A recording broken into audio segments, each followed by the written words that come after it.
Guys, I hope that everybody's doing well. I just wanted to come really quickly. We're still before in pre-summer, so spring cleaning still applies until the 21st, I guess it is, of June. So I just wanted to come in with three major tips, I guess, or three tips I wanted to share because I see this a lot. One is when you're doing your spring cleaning or your deep cleaning or your cleaning of your home, whatever you refer to it as, or whichever one you are doing, you always start from the top.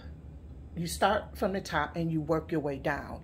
I mean, it's not the wisest thing to do to start vacuuming or sweeping your floor or mopping your floor, then going around and dusting your your furnishings and decor items, knickknacks, blah, blah, blah. So you always start at the top. That means if you have any light fixtures on your ceiling, you should, dust those down and wipe those down and things of that nature.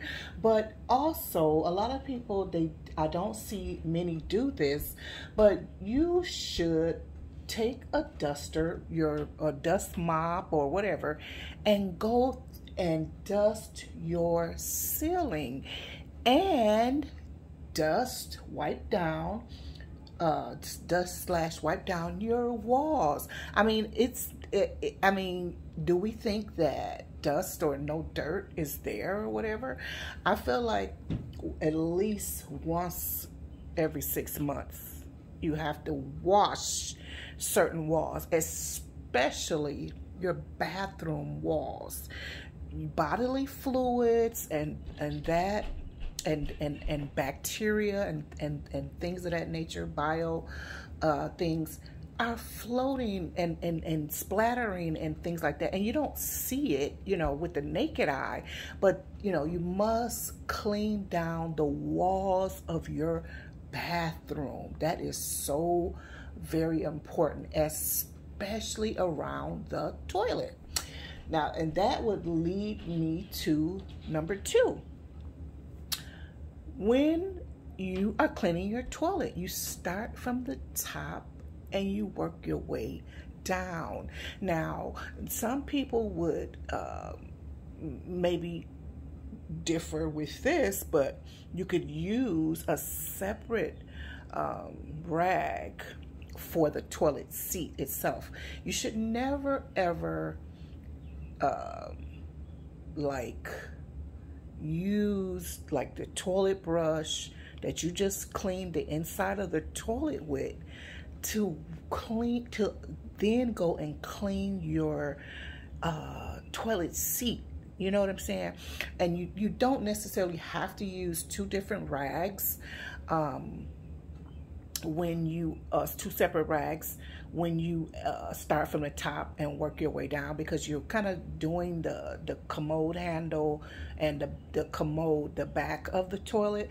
Then the next stop would be the seats, or if you want, you would do this. You can do the seats first, then go back up and work your way down.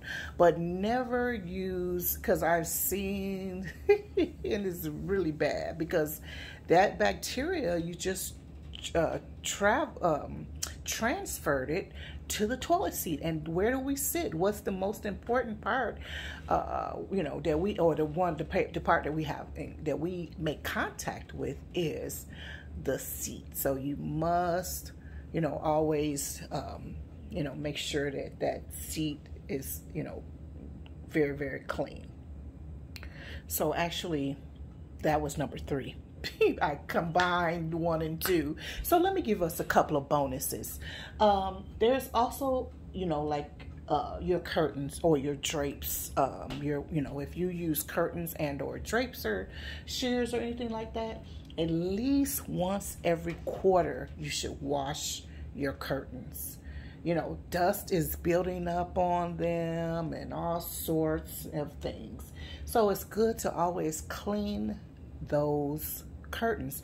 And if you have just regular cotton curtains or nylon or polyester or whatever, you don't have to dry them. You don't even have to, because I guess you know, depends on the person. They like to iron theirs or steam them. Steaming is one thing, ironing is another. But what I do after I wash, you know, launder my, because they're all launder, you know, I don't have anything that you have to send to the cleaners anymore. It's all I just got quick and easy, throw them in the washing machine, and then I hang them back on the curtain rods and let them dry there. I don't put them in the dryer. That's a waste of time and everything right there. You can just put them right back on the curtain rods and let them dry that way. So that is another thing. And as far as the same thing with your soft furnishings, your sofa, your pillows, your chairs, and, you know, things like that, those things, you know, things that, you know, again, soft furnishings should also at least maybe once a month be, if not more often, be vacuumed out for dust, because dust is building up inside of there.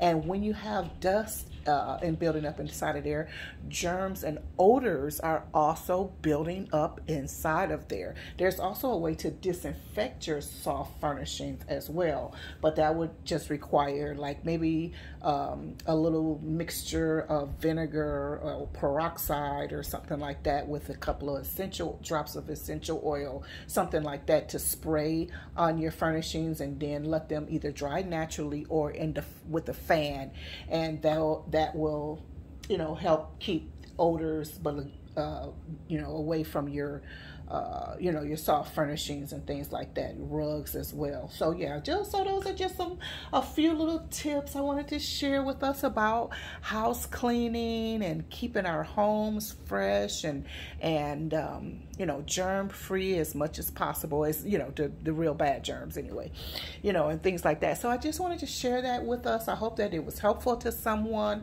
If you have any questions or anything you wanted to add, please go ahead and do that in the comment section, because I am interested in knowing how, you know, what type of cleaning habits and or methods that you have, that you may have learned from your parents or family, or something that you just learned on your own through, you know, being a homemaker or a domestic engineer or anything. So anyway, thank you so much for listening and watching.